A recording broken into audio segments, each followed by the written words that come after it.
اسرائیل کی نئی سرحد دریائے لطانی تک ہونی چاہیے۔ یہ جنوبی لبنان سے گزرنے والا ایک اہم آبی راستہ ہے اور اسرائیل کی سرحد سے تقریباً 30 کلومیٹر کے فاصلے پر ہے۔ اسی طرح اسرائیلی وزیر دفاع اسرائیل کاٹز نے کہا کہ جنوبی لبنان کے اندر ایک بفر زون قائم کیا جائے گا اور اسرائیل حالیہ جنگ کے بعد بھی جنوبی لبنان کے ایک حصے پر سیکیورٹی کنٹرول برقرار رکھے گا اور یہ علاقہ دریائے لطانی تک ہوگا۔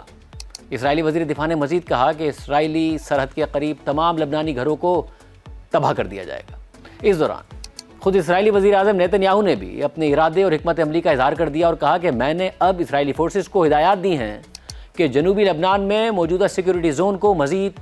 وسیع کر دیں۔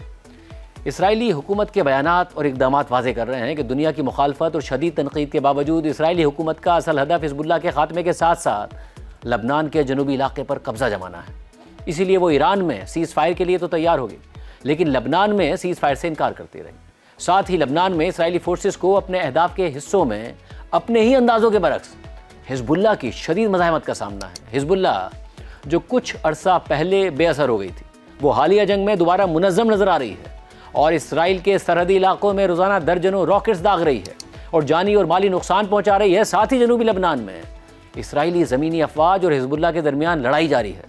اور جہاں حزب اللہ کو شدید نقصانات کا سامنا ہے تو وہیں اسرائیلی فوجیوں کی ہلاکتیں ہو رہی ہیں اور آئے دن حزب اللہ اسرائیلی ٹینکس تباہ کرنے کی ویڈیوز جاری کر رہی ہے اور حزب اللہ کی اس غیر متوقع مزاحمت سے اسرائیل میں انٹیلیجنس اور سیاسی بحث چھڑ گئی ہے،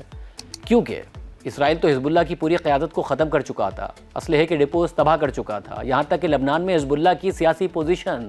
اس حد تک کمزور ہو گئی تھی کہ لبنانی حکومت حزب اللہ کو ڈسارم کرنے کی کوشش کر رہی تھی اور 27 نومبر 2024 کو لبنان اور اسرائیل کے درمیان ہونے والے سیز فائر معاہدے کی ایک شرط بھی یہی تھی۔ 7 اکتوبر 2023 کو حماس کے اسرائیل پر حملے کے بعد اسرائیل نے غزہ میں حماس کے علاوہ لبنان میں حزب اللہ کے خلاف بھی شدید کارروائیاں کی اور حزب اللہ کی اعلیٰ ترین قیادت کو قتل کر دیا۔ لبنان میں حزب اللہ کے ٹھکانوں کو تباہ کر دیا، جدید ٹیکنالوجی اور جدید ہتھیاروں کا استعمال کیا۔ پہلے 31 جولائی 2024 کو اسرائیل نے ایک ہی دن میں حزب اللہ اور حماس کی قیادت کو 2 الگ الگ مقامات پر نشانہ بنایا۔ اسرائیل نے تہران میں حماس کے سربراہ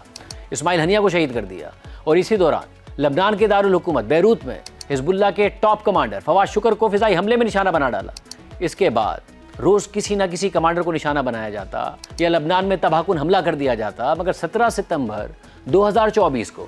اسرائیلی انٹیلیجنس ایجنسی موساد نے حزب اللہ کے خلاف ایک غیر معمولی کارروائی کر کے دنیا کو حیران کر دیا۔